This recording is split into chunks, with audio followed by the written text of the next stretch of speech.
দৌলতপুরের building যেন হচ্ছে ধসে যায় আমাদের স্লোগানে, সেরকম স্লোগান হবে 69 বাংলায় 71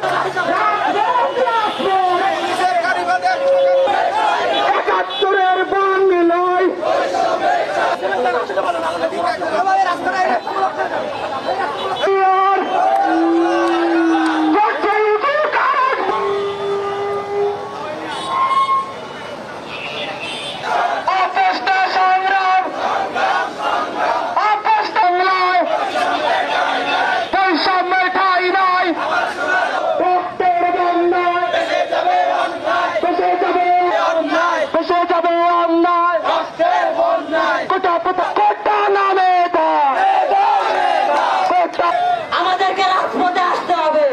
কারণ আমাদের যে এক দফা দাবি সরকারি চাকরিতে প্রথম থেকে চতুর্থ শ্রেণীর চাকরিতে যে দাবি